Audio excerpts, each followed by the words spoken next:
تو یہ تہجد کی نماز کے تعلق سے کچھ باتیں سیکھتے ہیں تاکہ انشاءاللہ عزیز اپنے زندگیوں میں یہ عمل کو ہم داخل کرنے کی کوشش کریں. یاد رکھیے تاکہ رات میں جب لوگ سو جاتے ہیں، لوگوں کے رشتے رب سے ٹوٹ جاتے ہیں، عام طور سے ذکر و اذکار لوگ چھوڑ دیتے ہیں، یا پھر لوگ لہو اور لعب جس کو، یا لغویات میں رات میں جس کو کہیں گے فالتو وقت گنوا کے باتیں کرتے ہیں، یا رات میں لوگ جو برائی کی طرف مائل ہو جاتے ہیں، زنا، چوری، برائی ہے نا، اندھیرے میں ہے نا اس طرح کے اعمال کرنے لگتے ہیں، تو اس وقت ایک بندہ مومن اٹھتا ہے، بستر سے اپنے آپ کو الگ کرتا ہے، ٹھیک ہے، بستر کے نرم پہلو کو چھوڑتا ہے اور اٹھ کر مشقت برداشت کرتا ہے، کبھی سردی کی مشقت برداشت کرتا ہے، کبھی گرمی کی مشقت برداشت کرتا ہے، کبھی پانی کے ٹھنڈے اور گرم ہونے کی مشقت کو برداشت کرتا ہے، کبھی جو ہے موسم کی وجہ سے کرتا ہے، کبھی صحت کے اعتبار سے کرتا ہے، لیکن وہ اپنے آپ کو منا لیتا ہے، اپنے رب کو راضی کرنے کے لیے اٹھ جاتا ہے اور اٹھ کر وضو کرتا ہے. وضو کر کے اچھے سے وضو کرنے کے بعد احسن طریقے سے یاد رکھیے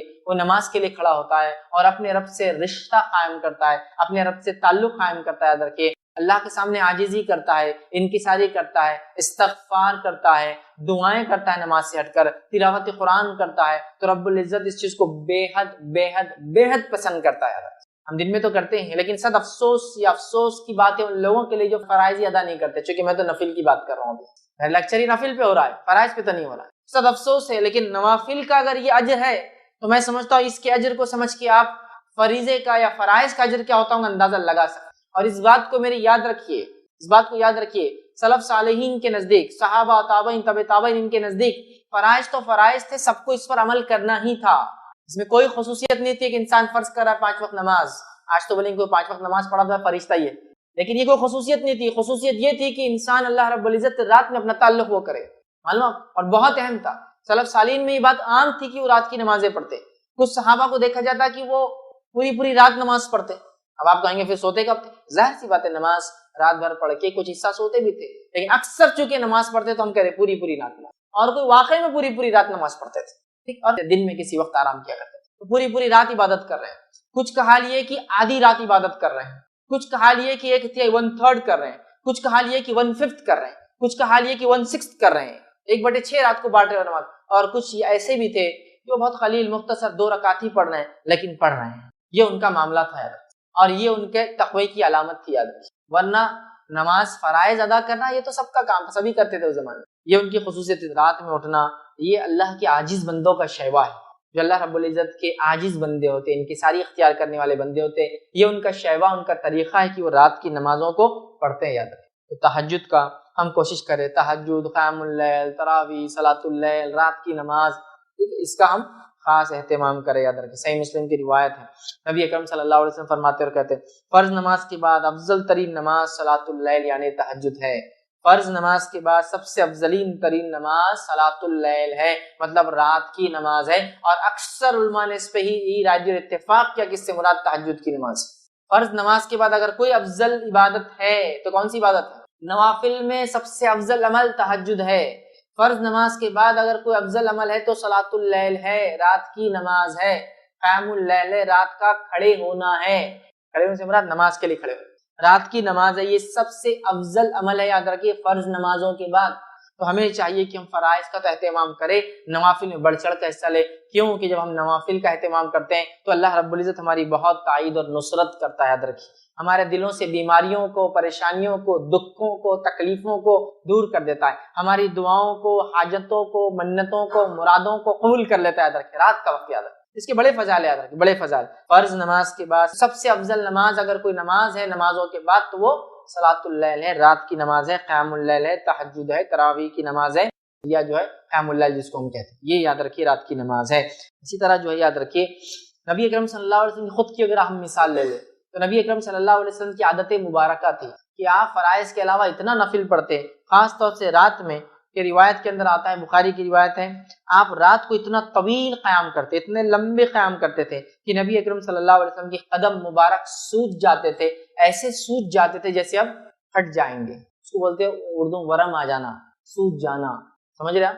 سوجن سمجھتے نا، باڈی پھول جاتی ہے ایکسس کام کرنے سے زیادہ. جب ماس پیشیاں جس کو کہتے ہیں، مسلز جو ہوتے ہیں انسانی باڈی میں، جب وہ کسی چیز کا اوور لوڈ ہوتے ہیں، وزن اٹھا لیتے ہیں تو سوج جاتے ہیں، سویلنگس آ جاتی ہے. سمجھ رہے ہیں بات؟ اگر کسی نے کثرت کی ایکسرسائز اور زیادہ کر لی اس کی طاقت سے تو اس کی باڈی سوج جاتی ہے۔ تو نبی اکرم صلی اللہ علیہ وسلم اتنا کثرت سے قیام کرتے راتوں میں کہ اس قیام کی وجہ سے، اس کھڑے ہونے کی وجہ سے آپ کے قدم مبارک جو ہے سوج جایا کرتے، سویل ہو جاتے تھے۔ سمجھ رہے آپ کہ ایسے سوج جاتے تھے کہ روایت میں الفاظ آتا ہے، اس کا ترجمہ علماء کرتے پھٹ جانے کو ہے۔ سمجھا، اتنا آپ راتوں میں قیام کرتے۔ اور ایک مرتبہ آپ کی ایک زوجہ نے پوچھ لیا، آپ کی ایک بیوی نے پوچھ لیا، اے اللہ کے رسول صلی اللہ علیہ وسلم، آپ اتنی عبادت کرتے حالانکہ آپ تو بخشے بخشائے ہیں، آپ کے تو معاملات جو ہے بخشے بخشائے آپ، پھر کیوں کرتے ہیں؟ تو کہا کیا میں اللہ کا شکر گزار بندہ نہ بنوں؟ نبی اکرم صلی اللہ علیہ وسلم بخشے بخشائے تو شکر گزار بندہ بننے کے لیے یہ کام کر رہے ہیں، میرے رب کا تو حال ہم کو پتہ ہی نہیں کیا ہے۔ یقیناً اس نے ظن رکھتے اپنے رب سے ہم کہ ہمارا رب ہمارے گناہوں کو معاف کر کے، ہماری کوتاہیوں کو معاف کر کے ہم کو بخش دیں گا انشاءاللہ، لیکن ہم کو تو پتہ بھی نہیں ہے۔ لیکن اس کے بعد بھی ہم کتنے آرام سے زندگی گزار، اپنی من مانی زندگی گزار، اللہ سے تعلق کمزور سے کمزور ہوتا چلا ہے۔ یہاں تو میں نفل کی بات کر رہا ہوں، ہمارے فرائض غائب اللہ ہم پر رحم کرے۔ یہاں تو رات میں اٹھنے کی بات کر رہا ہوں، فجر نہیں ہوئی تو پھر رات میں اٹھنے کا کیا معاملہ، سمجھ رہے ہیں کتنا اہم ہے، یاد رکھیے۔ تو یہ نمازوں کا ہم خاص اہتمام کریں۔ نبی اکرم صلی اللہ علیہ وسلم بخشے بخشائے ہونے کے باوجود بھی اتنا پڑھتے کہ پیروں میں سجن آ جاتی، سوج جاتے، پیر موٹے ہو جاتے کہ آپ کی زوجہ پوچھ رہی ہے کہ آپ تو بخشے بخشائے پھر کیوں اتنی نماز پڑھتے ہیں؟ آپ فرما رہے کیا میں اللہ کا شکر گزار بندہ نہ بنوں؟ سمجھے، تو ہمیں بھی چاہیے کہ ہم خاص اہتمام کریں۔ آئیے اور یاد رکھیے خصوصاً رمضان میں نبی اکرم صلی اللہ علیہ وسلم کا معاملہ اور بڑھ جاتا۔ عام دنوں کی قیام اللیل آپ کی ہوتی ہے لیکن رمضان میں مخصوص عمل آپ کرتے۔ آئیے صحیح بخاری کی روایت ہم دیکھتے ہیں۔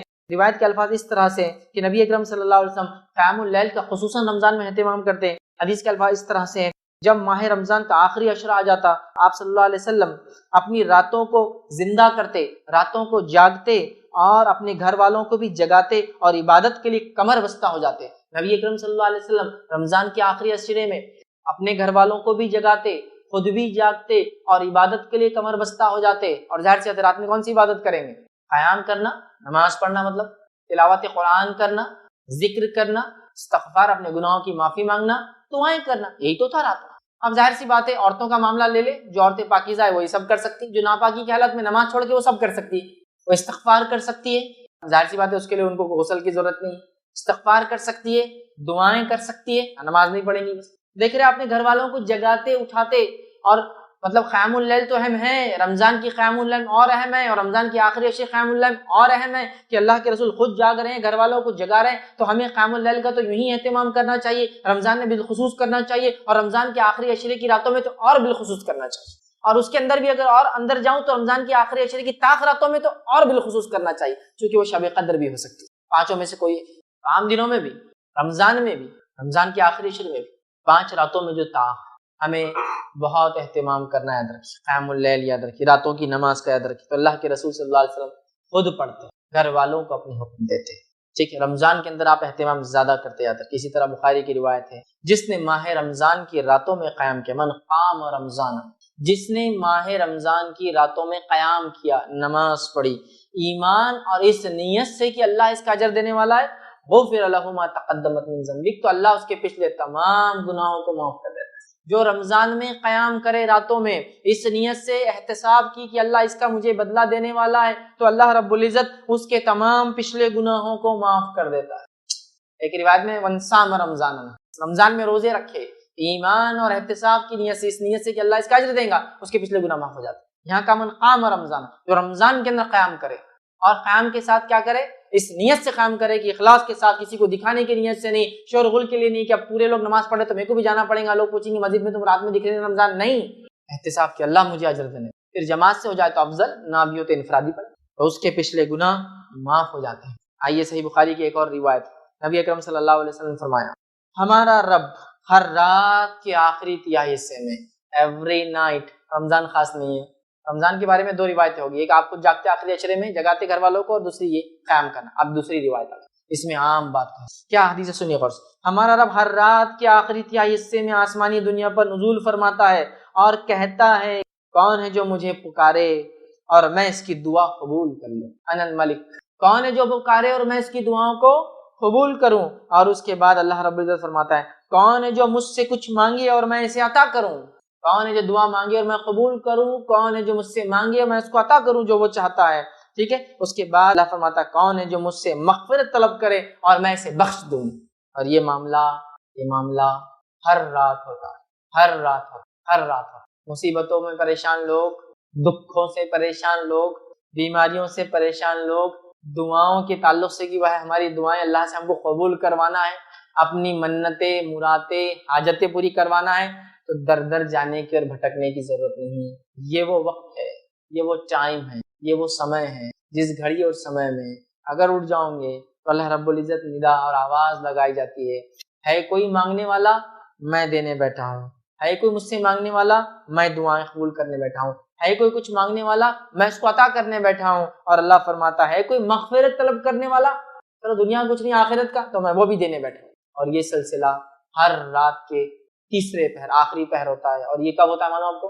اس کو بولتے ہیں سحر کا وقت۔ اگر آپ کو کچھ نہیں سمجھتا تو سحر کا وقت مطلب سحر کے خاتمے سے پہلے کا وقت، رمضان کے اندر تھا سحر کا خاتمہ اتنے بجے، اس سے پہلے کا وقت یہ رات کا تیسرا حصہ ہوتا ہے، اور عام طور سے ہم اس وقت میں سحر کرتے ہیں، اس لیے میں سحر کا وقت کہہ رہا ہوں۔ ورنہ رات کا تیسرا پہر مطلب فجر سے پہلے کا ٹائم، فجر ہونے سے پہلے کا ٹائم، سمجھا؟ تو اس وقت اللہ تعالیٰ آواز لگاتا ہے کوئی ہے دعا مانگنے والا میں دعا قبول کرنے بیٹھا ہوں، کوئی ہے چیز جو مانگنا چاہتا ہے میں اس کو عطا کرنے بیٹھا ہوں، کوئی ہے مغفرت طلب کرنے والا میں اس کی مغفرت کرنے کے لیے تیار ہوں۔ اور یہ سلسلہ ہر رات ہوتا ہے، یہ رمضان کے لیے خاص نہیں، رمضان میں تو اس کا معاملہ فضیلتیں اور بڑھ جائیں گی، اور رمضان کے آخری عشرے میں اور بڑھ جائیں گی، اور رمضان کی آخر راتوں میں تو سبحان اللہ اور بڑھ جائیں گی، کیونکہ ویسے ہی وہ گھڑیاں وہ راتیں مبارک ہیں، اور پھر اس میں یہ آخری پہر تیسرا پہر اوہو سمجھ رہے ہیں۔ اور سلف صالحین نے ان سب کو انکیش کر لیا، وہ ایسی جگہ پہ انویسٹ کرنے کی عادی تھے جہاں ان کو ریٹرنز کی بالکل پوری امید تھی، اور بہت زیادہ ریٹرنز کی امید تھی، اور وہ کرتے تھے یاد رکھیے۔ جیسے ہمارے پاس ہوتا ہے نا چتر چالاک، کیا کر رہا ہے چتر چالاکی اس کی کہ کمائی آ رہی ہے تو کمائی کو نہیں خرچ کرتا ہے، کمائی کو کہیں اور انویسٹ کر کے انویسٹمنٹ کے ریٹرن سے خرچ کرتا ہے۔ تو آپ بولتے دیکھو کمائی لیتا ہے کمائی کو انویسٹ کرتا ہے، وہ الگ اس کا جمع ہو رہا پھر اس سے ریٹرن سے وہ کرتا ہے، تو اس آدمی کو چتر بولتے ہیں۔ ہاں ٹھیک ہے جو کما کے خرچ کر رہا ہے وہ بھی ٹھیک ہے، لیکن ایک آدمی کماتا ہے کمانے کا آدھا حصہ انویسٹ کرتا ہے، انویسٹمنٹ کا ریٹرن بھی کمائی واپس چل، تو وہ کیا کر رہا ہے ایک طرح سے ایسٹس ڈیولپ کر رہا ہے۔ آپ بولتے بڑا چتر چالاک ہے یار، کیا دنیا بنا لیا، انکم آتی تھی میں نے پورا خرچ کر دیا، اس نے انویسٹ کیا کہیں تو بھی کام کے علاوہ بزنس بھی کرتا تھا، بزنس کا بھی ریٹرن، آج دیکھو ریٹائرمنٹ کے بعد بھی وظیفہ بھی چالو ہے، یہ بھی ہے بچے بھی فلاں فلاں، چتر چالاک ہوشیار۔ تو صحابہ ایسے ہی چتر چالاک ہوشیار تھے آخرت کے معاملے میں۔ سلف صالحین کا طرز یہی تھا کہ بہت چتر چالاک تھے، اپنے انویسٹمنٹ بہت دیکھ بھال کی انہوں نے آخرت کے تھے، بہت زیادہ اہتمام کرتے تھے راتوں میں، بہت زیادہ، ایسی کوئی انتہا نہیں۔ تو یاد رکھیے اس کے فائدے دیکھیے آپ، سب سے افضل نماز، نبی اکرم صلی اللہ علیہ وسلم رمضان میں خاص اہتمام کرتے، رمضان میں گھر والوں کو اٹھا کے اس کو پڑھاتے۔ اس کے بعد جو ہے یہ وہ وقت ہے آخری پہر، ویسے تو عشاء کے بعد سے شروع ہوتا ہے لیکن سب سے افضل ترین وقت اس کا تیسرا پہر ہے جب اللہ تعالیٰ آواز لگاتا ہے ہائی کوئی مانگنے والا۔ آئیے جامع ترمذی کی روایت ہے، نبی اکرم صلی اللہ علیہ وسلم فرما رکھا اللہ اپنے بندے کے قریب ترین اس وقت ہوتا ہے، اللہ اپنے بندے کے قریب ترین اس وقت ہوتا ہے جب رات کا آخری پہر ہوتا ہے۔ اللہ بندے کے سب سے قریب کب ہوتا ہے؟ جب رات کا آخری پہر ہوتا ہے۔ اگر اس وقت اللہ کا ذکر کرنے والوں میں تم ہو سکتے ہو تو شامل ہو جاؤ، آپ صلی اللہ علیہ وسلم فرمائے، مشورہ دے رہے اگر اس وقت اللہ کے ذکر کرنے والوں میں تم شامل ہو سکتے ہو تو ہو جاؤ۔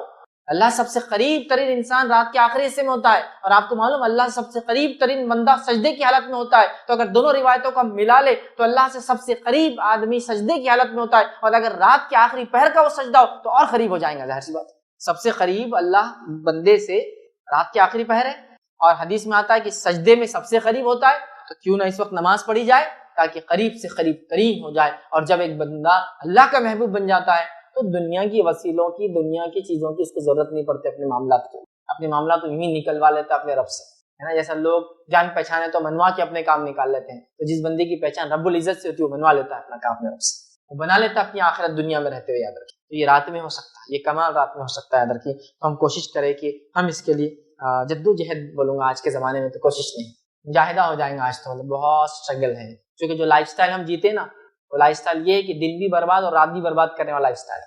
دن برباد فالتو کاموں میں، رات برباد فالتو کاموں میں، دونوں برباد ہوتی ہے۔ راتوں میں دیر تک جاگنا اور پھر آدھی رات گئے تیسرے پہر کو سونا، تیسرے پہر سے سونا تو سورج چڑھنے تک سوتے رہنا، تو تب جا کے ہمارا معاملہ ہوتا ہے۔ یاد رکھیے اس اصول کو، یاد رکھیے جو قومیں سورج کو اٹھاتی ہے وہ دنیا میں کارنامے انجام دیتی ہے، اور جن کو سورج اٹھاتا ہے وہ کچھ نہیں کر پاتی، یاد رکھیے۔ مطلب جو قومیں سورج نکلنے سے پہلے اٹھ جاتی ہے وہ دنیا میں کچھ کر جاتی ہے، اور جن کو سورج نکلنے کے بعد اٹھاتا ہے تو وہ کچھ زیادہ نہیں کر پاتی۔ سمجھ رہے بات کو؟ تو بہرحال ہم لوگ تو سب برباد کریں، اس کا ہم کو مجاہدہ کرنا ہے، کوشش کرنا اور یہ عمل کرنا ہے۔ آئیے صحیح مسلم کی روایت ہے، نبی اکرم صلی اللہ علیہ وسلم فرماتے کہتے رات میں ایک گھڑی ایسی آتی ہے، رات میں ایک گھڑی ایسی آتی ہے کہ اس میں کوئی مسلم بندہ اللہ تعالیٰ سے جو کچھ مانگتا ہے اللہ تعالیٰ اسے دے دیتا ہے۔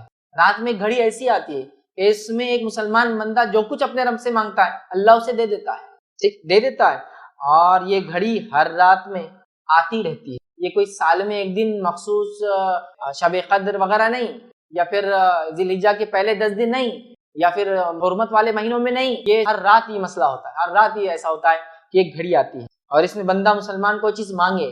ظاہر سی بات ہے میں یہ روایت رکھ رہا ہوں کہ انسان نماز پڑھے اور پھر مانگے تو کیا دوبالا ہو جاتا ہے. نیکی کے ساتھ کوئی چیز مانگنا، نیکی کے ساتھ اعمال قبول کرنے کے اللہ سے دعا کرنا، نیکی کے ساتھ اللہ سے مغفرت کی طلب کرنا، اللہ قبول کرتا ہے، خوش ہوتا ہے. لیکن یہاں تو وہ بندہ یا وہ بندی بھی اللہ کی، جیسے کہ عورتیں سوال کرتی بس پاکیزگی کی حالت میں نہیں ہے، تو یہاں تو مانگنے کے لفظ یہ نہیں کہ نماز پڑھ کر مانگے. نماز پڑھ کے مانگنے والے کے لیے تو اور افضل ہوا، لیکن ویسے بھی مانگ سکتا ہے ایک بندہ، لیکن وہ گھڑی کب آتی ہے ہم نہیں جانتے. تو جو لوگ پریشان ہیں، در در گھوم رہے ہیں، مہینوں اور سالوں اپنی زندگیاں برباد کر رہے، راتوں میں جاگو نا اور منواؤ اپنے رب کو، کر لو اپنی دعائیں، کرا لو اپنی دعائیں قبول. اتنی باتیں آ رہی کہ رات میں ایک گھڑی ایسی آتی ہے جس گھڑی میں ایک مسلمان جو دعا کرتا ہے، جو مانگتا ہے، اللہ تعالیٰ اس کو عطا کر دیتا ہے. اور یہ گھڑی ہر رات آتی ہے. یہ گھڑی کوئی معاملہ خاص نہیں ہے، سارا سال ہوتا ہے. تو کہاں ڈھونڈ رہے ہیں ہم؟ کدھر پریشان ہیں؟ کس سے مانگ رہے ہیں؟ ادھر ہے راستہ. یہ ہے راستہ کہ راتوں میں تہجد کا اہتمام پھر دعائیں، اور راتوں میں نماز کا اہتمام پھر دعائیں، اور سجدوں میں دعائیں، اور استغفار اور کثرت سے دعائیں، اور اللہ کی تسبیحات اور تلاوت قرآن نماز کی شکل میں، یہ بغیر نماز کے پڑھنے کی شکل، قرأت کی شکل. سمجھ رہے ہیں؟ تو بہرحال ہم کو یہ تمام چیزیں کرنا ہے. تو رات میں اگر انسان جاگتا ہے اور تہجد کا اہتمام کرتا ہے تو دلوں کو زندگی ملتی ہے. دلوں کو زندگی ملتی ہے. وہ ارادے یا وہ عزم جو پست ہو چکے ہیں ان میں ایک نئی زندگی آتی ہے. آپ نے سب کچھ کر لیا دنیاوی اعتبار سے، آپ تھک گئے ہیں، اب رات میں اٹھ کے عبادت کریے، اپنے رب کو راضی کیجیے. دیکھیے وہ جو عزم تھے اللہ پورے کر دے، وہ جو ارادے تھے اللہ پورے کر دے. آپ دنیاوی اعتبار سے تھک چکے ہیں، اب اس میں ایک نئی جان اللہ تعالیٰ ڈال. تو راتوں میں اٹھنے سے زندگی ملتی ہے انسان. وہ عزم جو ختم ہو چکے، پستہ ہو چکے، اس میں نئی توانائی اور نئی جوش اور جان آتی ہے. اسی طرح ہم دیکھتے ہیں اللہ تعالیٰ کا قرب حاصل ہے. ٹھیک، اسی طرح ہم دیکھتے ہیں گناہوں سے رات میں اٹھنا انسان کو روکتا ہے، معلوم. اسی طرح ہم دیکھتے ہیں یہ گناہوں کا کفارہ بھی بنتا ہے. راتوں میں اٹھنا ہمارے گناہ، اس لیے کہ اللہ تعالیٰ مشقت کو دیکھتا ہے. اب آپ کہیں گے کیا میں تہجد بغیر رات میں سوئے کے پڑھ سکتا ہوں؟ ہاں پڑھ سکتے ہیں، مسئلہ نہیں. لیکن سو کر اٹھ کے آخری حصے میں اٹھ کر پڑھنا، چونکہ اس میں بڑی مشقت ہے، اس کا اجر زیادہ ہے. ورنہ تہجد تو عشاء کی بعد بھی پڑھ سکتے ہیں، سونا ضروری ہے. لیکن اجر کے اعتبار سے سو کر نفس کو کاٹ کر پھر اٹھنا اور پھر نماز پڑھنا یہ بڑی بات. سمجھ رہے آپ؟ تو اس کا اجر زیادہ ہے. نبی اکرم صلی اللہ علیہ وسلم نے فرمایا قیام اللیل کیا کرو، قیام اللیل کیا کرو، کیونکہ تم سے پچھلے صالحین کی یہی عادت تھی. تم سے پہلے جتنے صالحین گزرے، انبیاء اور انبیاء کے پیروکار، ان کے حوارین، ان کے اصحاب، ان کے مددگار، ان پر ایمان لانے والے، ٹھیک ہے، ان کا طریقہ، صالحین کا یہ نیکوکاروں کا طریقہ عادت رہی ہے. اور یہی عمل فہم تھا، مطلب اس میں وہ بالکل اٹل تھے، یہ عمل بالکل برابر وہ استقامت کے ساتھ کرتے چلے گئے. ہم سے پچھلے لوگوں کی عادت تھی نیک لوگوں کی، اور ہمیں بھی اپنے سے پچھلوں کے نیک طریقے پر اور اچھی عادتوں پر چلنا ہے. اور پچھلی قوموں نے جو غلطیاں کی اس سے بچنا ہے، یاد رکھیے، ہے نا. دعائیں بھی کرتے تو غیر المغضوب علیہم، ہم بولتے نا صراط الذین انعمت علیہم، اس راہ پہ چلا جن پہ تیرا انعام ہوا. یہ انعام والے لوگوں کا طریقہ تھا رات میں اٹھنا.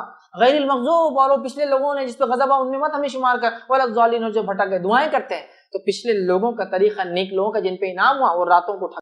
تو یہ عاجز بندوں کا شیوا اور طریقہ اللہ کے نیک بندوں کا شیوا ہے کہ اٹھتے. جامع ترمذی کی بہرحال روایت تھی. اسی طرح جو ہے وہب بن منبہ رحمۃ اللہ علیہ ایک تابعی ہے، وہ فرماتے ہیں اور کہتے ہیں، ان کا قول دیکھیے، قیام اللیل سے بدصورت کے چہرے پر اللہ تعالیٰ چمک دے دیتا ہے گناہوں کی وجہ سے.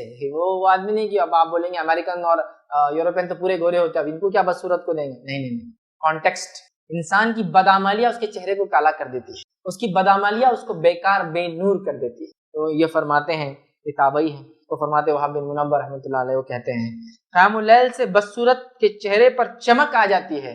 جس کو بولتے ہیں نا آپ کسی کے چہرے کو دیکھ کر ارے کیا چہرہ ہے یار یہ آدمی کا، اس کا رنگ کچھ بھی ہو سکتا ہے لیکن اس کے چہرے کو دیکھ کر آپ فریش ہو جاتے ہیں، آپ میں ایک موٹیویشن جنریٹ ہوتا ہے، آپ خوش ہوتے ہیں کچھ لوگوں کے چہرے پہ. وہ فرماتے ہیں کہ اللہ تعالیٰ قیام اللیل سے بدصورت چہرے پر چمک آ جاتی ہے.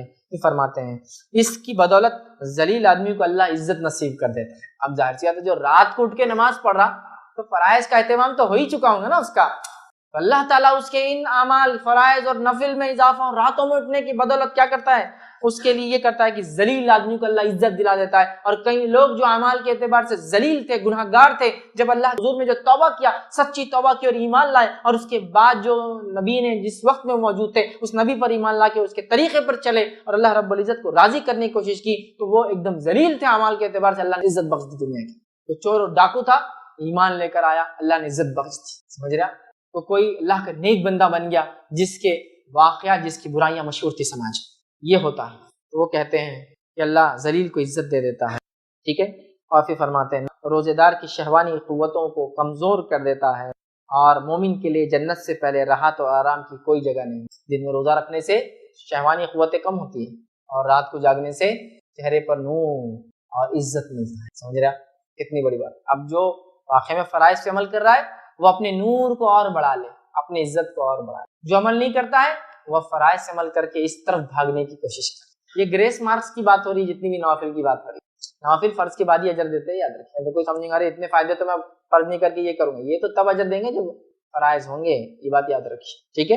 بہرحال آئیے آگے۔ عبداللہ ابن عباس رضی اللہ عنہ فرماتے ہیں، ان کا قول ہے، فرماتے ہیں جو شخص یہ چاہتا ہے کہ اللہ تعالیٰ اس کے لیے قیامت کا طویل قیام آسان کر دے، جو شخص یہ چاہتا ہے کہ اللہ تعالیٰ قیامت کا طویل قیام اس کے لیے آسان کر دے، اسے چاہیے کہ وہ اپنے آپ کو راتوں کی تاریکی میں سجدے اور قیام کی حالت میں اللہ کے سامنے حاضر کرے۔ قیامت کا قیام بہت لمبا ہے، 50 ہزار سال کا ایک دن، حساب و کتاب لوگوں کے ہوں گے نہیں شروع، پسینے کا یہ عالم ہوا کہ لوگ اپنے گناہوں کے اعتبار سے پسینے میں ڈوبے ہیں، ٹکنے گھٹنے ناکوں تک ڈوبے ہیں، معلوم یہ حال اس وقت قیام ہے لمبا۔ وہ کہہ رہے ہیں جو طویل قیام سے اپنے آپ کو بچانا چاہتا ہے آخرت کی، اسے چاہیے کہ رات کی تاریکی میں سجدے اور قیام کی حالت میں اللہ کے سامنے پیش کرے اپنے آپ کو، اور اس کے دل میں قیامت کے دن کا ڈر اور رحمت الہی کی امید رہے۔ یہ قیامت کا ڈر بھی ہے لیکن رحمت الہی کی امید بھی ہے، اور وہ کھڑا رہے اپنے رب کے حضور اور سجدے کرے، تو انشاءاللہ وہ قیام اس کے لیے آسان ہو جائے انشاءاللہ، یاد رکھیے۔ تو بہرحال اس کے ساتھ ساتھ قیام اللیل کی فضیلت جو ہے مسند احمد کی ایک روایت میں آتی ہے، اتنی بہترین پیاری پیاری فضیلتیں ہیں، یاد رکھیے، ایک کی بعد ایک اس حدیث میں آتی ہے۔ یہ حدیث میں آپ کے سامنے رکھتا ہوں، آئیے حدیث کے الفاظ سنیے۔ نبی اکرم صلی اللہ علیہ وسلم فرماتے ہیں تم رات کا قیام ضرور کیا کرو، تم راتوں کی نمازیں ضرور پڑھا کرو، تم عشاء کے بعد سے لے کے فجر سے پہلے تک کچھ نہ کچھ نمازیں ضرور پڑھا کرو، نام تہجد بولو، تراویح بولو، قیام اللیل بولو، تم پڑھا کرو، تم راتوں کا قیام ضرور کیا کرو، کیونکہ یہ تم سے پہلے صلح کی عادت تھی، تم سے پہلے کے انعام والے لوگوں کی، نیک لوگوں کی عادت تھی۔ تو پہلا فائدہ رات کی نماز، نیک لوگوں کے نقش قدم پر چل رہے ہیں، پہلا۔ دوسرا فرماتے ہیں عادت تھی، اور رات کا قیام اللہ سے قریب کرتا، رات کا قیام اللہ سے قریب کرتا ہے، دوسرا فائدہ۔ تیسرا فرماتے ہیں گناہوں سے بچاتا ہے، مطلب دن میں گناہوں سے بچنے کی صلاحیت پیدا ہوتی ہے اگر قیام کریں گے رات میں تو۔ چوتھا فائدہ سنیے، فرماتے ہیں آپ صلی اللہ علیہ وسلم، اور برائیوں کو مٹا دیتا ہے، جو پچھلا ہو گیا وہ نام اعمال برا کلیئر ہوتا ہے، نیا نام اعمال میں گناہ انٹری نہیں لیتے ہیں، گناہوں سے دن میں بچاتا ہے، پچھلے جو گناہ ہو گئے ان کو مٹاتا ہے۔ پانچواں فائدہ سنیے، غور سے سنیے، برائیوں کو مٹاتا ہو گیا پانچواں فائدہ، اور جسمانی بیماریوں کو دور کرتا ہے۔ کون سا ایسا انسان ہے جو بیمار نہیں ہے؟ کون سا ایسا انسان ہے جو کہے گا میرا نام عمل تو نیکیوں سے فل؟ کون سا ایسا انسان ہے جو کہے گا گناہ میں نہیں کرتا ہوں؟ کون سا ایسا انسان ہے جو یہ کہے کہ جو پچھلے گناہ ہے وہ مٹانا نہیں چاہتا؟ کون سا ایسا انسان ہے جو کہے کہ میں سلف صالحین کے ہم سے پچھلے گزرے ہوئے نیک لوگوں کے طریقے میں نہیں چلنا چاہتا ہوں؟ تو یہ نیک لوگوں کا طریقہ تھا، یہ کرنے سے، رات کا قیام کرنے سے اللہ تعالیٰ کے ہم قریب ہوتے ہیں۔ کون سا انسان اللہ کے قریب نہیں ہونا چاہتا؟ یہ کرنے سے ہمارے دن میں گناہ نہیں ہوں گے انشاءاللہ، تو اللہ گناہ سے بچاتا ہے، پچھلے گناہوں کو مٹاتا ہے، اور بیماریوں سے پورے علاج، پورے مسائل کا حل، پورے پرابلمز کا سلوشن رات میں جاگنا ہے۔ رات میں تو جاگنے میں سے کوئی ڈاؤٹ نہیں ہے، یہ طریقے جو صلح نیک لوگ کرتے تھے، قیام، تلاوت قرآن، استغفار، ذکر و اذکار، دعائیں، نماز لمبی لمبی، ٹھیک، یہ سب کر کے ہم کو راتوں کو جاگنا ہے۔ اپنے رجگنی جو ہم نے بنا لی، یاد رکھیے، یہ بڑی اہم بات ہے، یاد رکھیے۔ اور اللہ رب العزت جو ہے قرآن میں فرماتا ہے اور کہتا ہے امن ہوا قانت آناء اللیل ساجدا وقائما یحذر الآخرۃ ویرجو رحمت ربہ قل هل يستوی الذین یعلمون والذین لا یعلمون۔ اللہ فرماتا ہے بھلا جو شخص راتوں کے اوقات سجدوں اور قیام کی حالت میں گرتا ہو، آخرت سے ڈرتا ہو اور اپنے رب کی رحمت کی امید رکھتا ہو، بھلا جو شخص، اللہ فرماتا ہے، راتوں کے اوقات میں سجدے کرتا ہو اور قیام کی حالت میں جو ہے گزارتا ہو، اور آخرت کے ڈر اور اس کی بھلائی، جو شخص راتوں کے اوقات میں سجدوں اور قیام کی حالت میں گرتا ہو، آخرت سے ڈرتا ہو اور اپنے رب کی رحمت کی امید رکھتا ہو، آگے اللہ فرماتا ہے بتاؤ بھلا علم والے اور بے علم کیا برابر ہو سکتے ہیں؟ مطلب اللہ تعالیٰ نے رات میں جو سجدے کرتا ہے، قیام کرتا ہے، اس کو کمپیر کر کہا کہ کیا وہ لوگ جو علم رکھتے ہیں اور جو علم نہیں رکھتے وہ برابر ہو سکتے ہیں؟ ٹھیک، تو یہاں دیکھیے خاص طور سے اللہ فرماتا ہے رحمت کی امید رکھتا ہو، ٹھیک ہے، اور وہ سجدے اور قیام کرتا ہے، اور خاص طور سے لیل میں، رات میں، تو رات میں جو قیام کرتا ہے، رات میں جو سجود کرتا ہے، تو اللہ فرما رہا ہے کہ وہ لوگ ہیں جو آخرت کو سمجھتے ہیں، علم رکھتے ہیں، تو کیا وہ لوگ جو علم رکھتے ہیں اور علم نہیں رکھتے، کیا دونوں برابر ہو سکتے ہیں؟ تو ہمیں یہ عادت ڈالنا چاہیے، راتوں میں قیام کی یاد رکھیے، اور راتوں کو ہم طویل لمبا قیام کرنے کی کوشش کریں، اللہ کا تقوی اختیار کرے، یاد رکھے راتوں کو کم آرام کرنے کی کوشش کرے، اور جو ہے صحت کے وقت خاص طور سے اللہ تعالیٰ سے مغفرت طلب کرے۔ کیوں؟ اس لیے کہ اللہ رب العزت نے سورہ زاریہ سورہ نمبر 51 آیت نمبر 18 اور اسی طرح سورہ آل عمران میں ایک جگہ فرمایا اور کہا وبالاسحار هم یستغفرون، مومنوں کی صفت ایک یہ ہے کہ وہ سحر کے وقت میں استغفار کرتے ہیں۔ کیا فرمایا اللہ نے؟ وبالاسحار هم یستغفرون، وہ لوگ سحر کے وقت استغفار کرتے ہیں، چونکہ اس یہ آخری پہرے رات کا اور سب سے افضل گھڑی ہے، اللہ رب العزت نچلے آسمان پہ ہوتا ہے اور بندہ اللہ سب سے قریب ہوتا ہے، اور روز آواز لگائی تو کوئی مانگنے والا اور کوئی ہے مغفرت طلب کرنے والا، میں مغفرت دینے والا۔ تو جو ہے استغفار کا وقت ہے، یاد رکھیے، تو ہمیں چاہیے ہم کوشش کریں کہ اللہ تعالیٰ سے راتوں میں اٹھ کر خوب جو ہے توبہ کرے اور خوب ہم جو ہے استغفار کرے، یاد رکھیں۔ اور یاد رکھیں سلف صالحین کی قول میں سے قول ہے، ابو سلیمان دارانی رحمۃ اللہ علیہ فرماتے اور کہتے ہیں، یہ تاریخ دمشق میں ان کا یہ قول ملتا ہے، وہ کہتے ہیں کرنے والوں کو راتوں کے قیام میں لہو و لعب میں مشغول لوگوں سے بھی زیادہ لذت ملتی ہے۔ جو لوگ راتوں کو جاگ کر رب کو راضی کرنے کی کوشش کرتے ہیں نا، ان لوگوں کو، جو لوگ راتوں میں جا کے لہو اور لعب، عیش مستی کر رہے ہیں، یا جو ہے منمانی کر رہے ہیں، یا اللہ کی عبادت کے خلاف کام کر کے راتیں گزار رہے ہیں، تو وہ کہہ رہے ہیں جو راتوں میں عبادت کرتا ہے نا، اس آدمی کو جب اس کی لذت کا پتہ چل جاتا ہے، لذت لگ جاتی ہے، تو اس کو ان لوگوں سے زیادہ اس میں مزہ آنے لگتا ہے۔ ہوتا ہے نا، لوگ چوراہوں پہ بیٹھنا پسند کرتے رات میں، لیکن اس میں وہ کہتے ہیں اس سے زیادہ مزہ آنے لگتا ہے ان لوگوں کو جو راتوں میں جاگنے کے اللہ کی عبادت کے عادی ہو جاتے ہیں۔ پھر وہ کہتے ہیں لذت ملتی ہے، اگر رات نہ ہوتی تو اس دنیا میں زندہ باقی رہنے کی کوئی چاہت نہ ہوتی ہوتی، کیونکہ رات میں تو رب سے، دنیا میں دن میں تو پریشان حال ہے لوگوں میں، رات میں اکیلا بندہ اپنے رب کے قریب ہوتا ہے، یاد رکھیے۔ اسی طرح جو ہے ابن عمر، عبداللہ بن عمر رضی اللہ عنہ کا قول ہے، طبقات ابن سعد میں روایت ان کا قول ہے، وہ کہتے ہیں مجھے دنیا کی، ان کے وفات کا وقت قریب آ گیا، موت کا وقت قریب آیا، تب وہ کہنے لگے اور فرمانے لگے مجھے دنیا کی کسی چیز کو چھوڑ جانے کا کوئی افسوس نہیں ہے، مجھے دنیا کی کسی چیز کو چھوڑ کر جانے کا افسوس نہیں ہے۔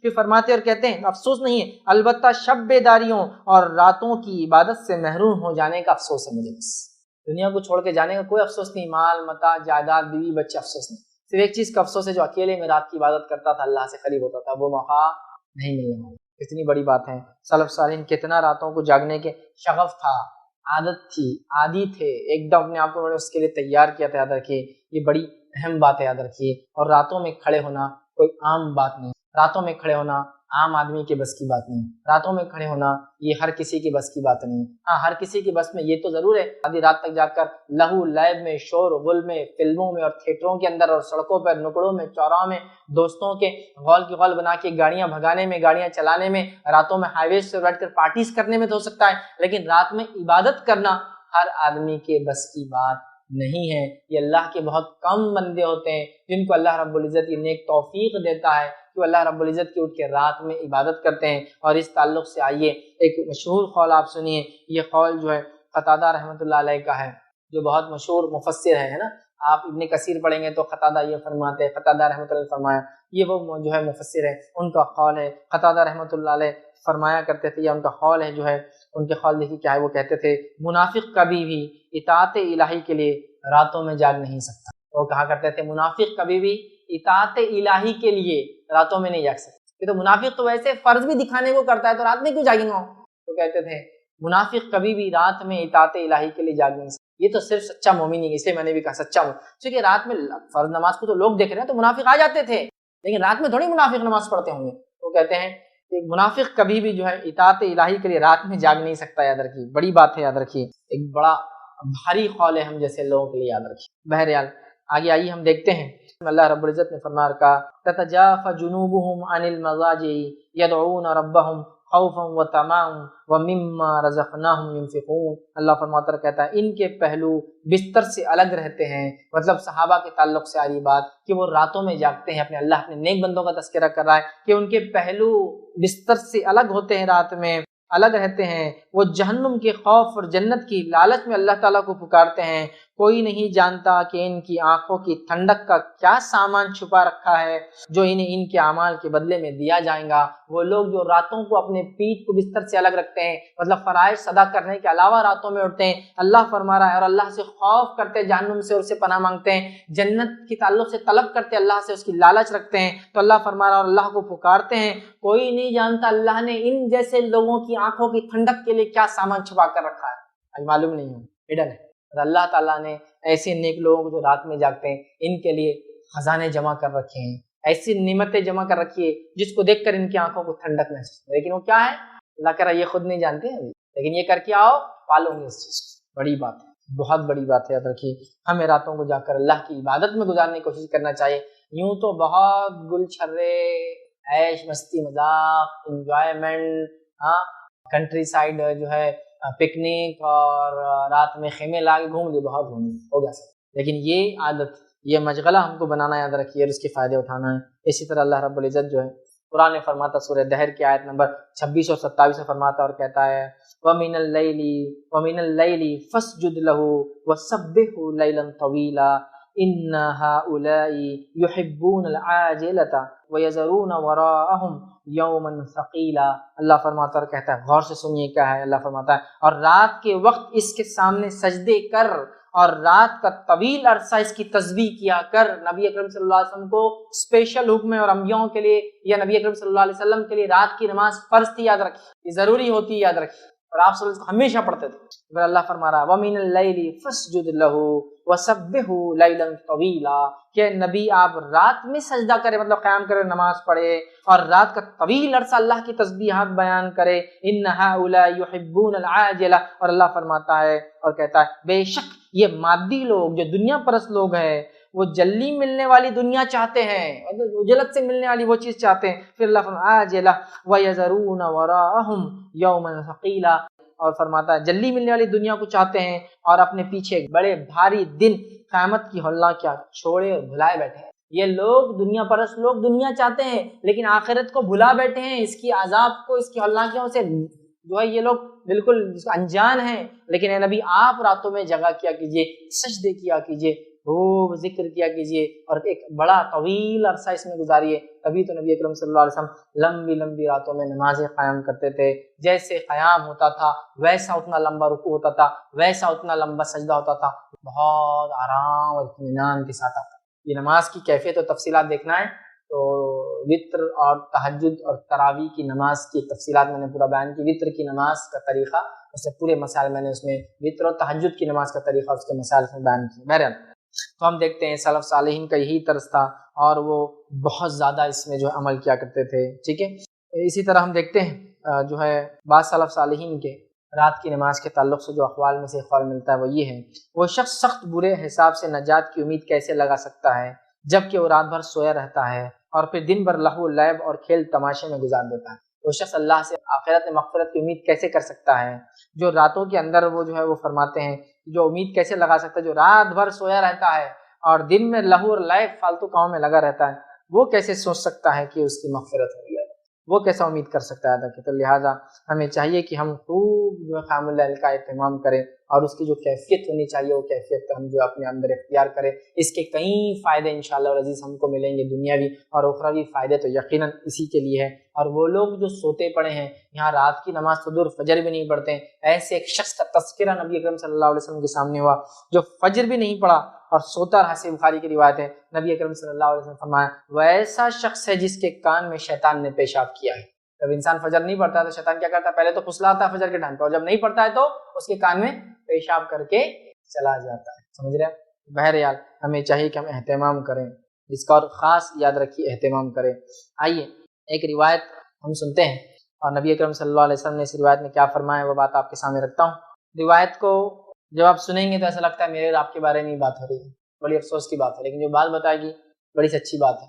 آئیے ابو ہریرہ رضی اللہ عنہ فرماتے اور کہتے ہیں نبی اکرم صلی اللہ علیہ وسلم نے فرمایا اللہ تعالیٰ ہر اس شخص سے بغض و ناراضگی رکھتا ہے، اللہ تعالیٰ ہر اس شخص سے نفرت اور ناراضگی رکھتا ہے۔ بغض سمجھتے ہیں دل میں کوئی بات کو اٹھا کر رکھتا ہے، اللہ تعالیٰ ہر اس شخص سے بغض اور ناراضگی رکھتا ہے جو اکھڑ مزاج ہو، جو اکھڑ مزاج ہو، بازاروں میں شور الغل کرنے والا ہو، مطلب بازاروں میں تو اس کے چرچے ہوتے ہیں، شور و غل کرنے والا ہو، یہ فرماتے ہیں رات بھر مردوں کی طرح پڑے رہنے والا ہو، مطلب کوئی نماز نہیں، کوئی ذکر و اذکار نہیں، مردوں کی طرح پڑے رہنے والا ہو، دن کو گدھوں کی طرح کام کرنے والا ہو، مطلب فرائض ورائض سب گئے، بس گدھے کی طرح محنت اور مشقت کرتا ہو، ٹھیک ہے، کام اختیار کرنے والا ہو، دنیا کے معاملات میں تو بہت جاننے والا ہو، اور آخرت کی زندگی سے بالکل غافل اور نادان ہو۔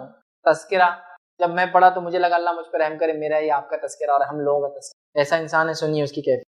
اللہ ایسے انسان سے بغض اور نفرت کرتا ہے جو انسان کیسا اکھڑ مزاج ہو، مزاج کو بدلو اپنے۔ دوسرا فرماتے ہیں وہ انسان جو بازاروں میں شور و غل کرتا ہو، مطلب بڑے چرچے ہو اس کے، راتوں کو بالکل مردے کے جیسا سوتا ہو، کوئی ذکر و اذکار، کوئی تلاوت، کوئی نماز نہیں پڑھتا ہو، دن گدھوں کی طرح محنت کرتا اور کام کرتا ہو، دنیا میں چتر اور چالاک ہر چیز کا علم ہو، اور آخرت کا پورا غافل ہو۔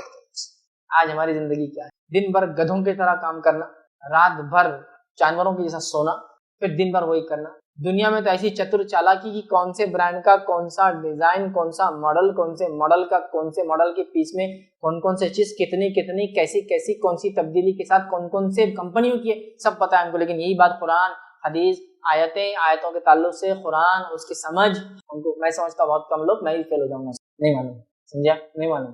لیکن دیکھیں سب ہم میں ہماری ساری صفت، اللہ بغض اور نفرت کرتا ہے ایسے انسان سے، یاد رکھیں اللہ تعالیٰ ایسے انسان سے بغض اور نفرت کرتا ہے، یاد رکھیے، جس کے اندر یہ صفتیں ہوں۔ ہمیں چاہیے کہ راتوں کو اٹھنے والے بنے ہم، یاد رکھیے، اور دن میں فرائض ادا کرے، راتوں کو کچھ نہ کچھ ہی صحیح بہرحال ہم عبادت کرنے کی کوشش کیا کریں، یاد رکھیے۔ قیام اللیل کے تعلق سے آئیے کچھ اقوال رکھتا ہوں۔ ایک قول جو عبداللہ ابن مسعود رضی اللہ عنہ کا ہے، جو مشہور صحابی ہے، کیا فرماتے آپ سنیے قیام اللیل کے تعلق سے۔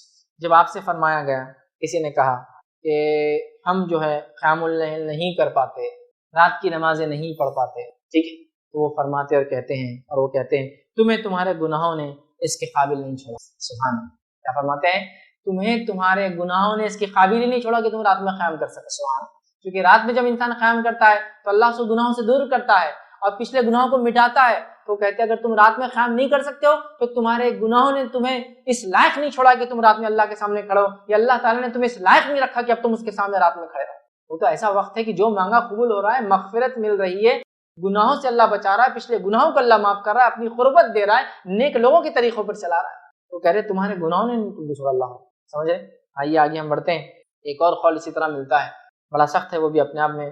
تو کسی سے کہا گیا ہے رات کی نماز کے تعلق سے، تو لوگوں نے کہا کہ ہم استطاعت نہیں رکھتے رات کی نماز کی، تو فرماتے ہیں یا کسی نے ان سے کہا کہ قیام اللیل کی استطاعت نہیں پاتے، تو ایسا کوئی طریقہ بتائیے جس طریقے کو اختیار کرنے سے ہم قیام اللیل کرنے لگے، تو فرماتے ہیں دن کو اللہ تعالیٰ کی نافرمانیوں میں نہ گزارو تو رات کو اللہ تعالیٰ تمہیں خود کھڑا کر لیں گا اپنے ساتھ۔ عبداللہ ابن مسعود کیا فرما رہے ہیں؟ تمہارے برائیوں نے، گناہوں نے تمہیں اس لائق نہیں چھوڑا کہ تم رات میں کھڑے ہو سکو۔ یہاں دوسرے قول میں ایک بات مل رہی ہے کہ دن نافرمانیوں مت گزارو تو اللہ تعالیٰ تمہیں خود رات میں اپنے سامنے کھڑا کرے۔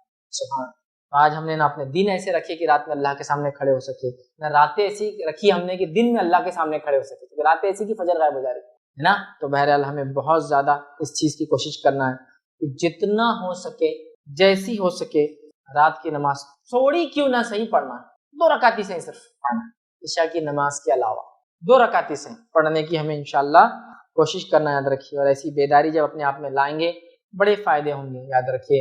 ابو داؤد کی روایت ہے، اور صرف ہم کو نہیں جاگنا، اپنے بیوی بچوں کو بھی جگانا۔ ابو داؤد کی روایت ہے، نبی اکرم صلی اللہ علیہ وسلم فرمایا اللہ تعالیٰ ایسے آدمی پر رحم فرمائے جو رات کو اٹھا اور نماز پڑھی، اور اس نے اپنی اہلیہ بیوی کو بھی اٹھایا اور اس نے بھی نماز ادا کی، اور اگر اس نے اٹھنے سے پسو پیش کیا، مطلب بیوی اٹھنے کو تیار نہیں تھی، تو اس نے چہرے پر پانی کا چھینٹا مارا، اور اللہ تعالیٰ ایسی عورت پر رحم کرے جو رات کو بیدار ہوئی اور اس نے نماز پڑھی، پھر اس نے اپنے شوہر کو بیدار کیا، اگر وہ نہیں اٹھا تو اس نے اس کے منہ میں پانی مارا۔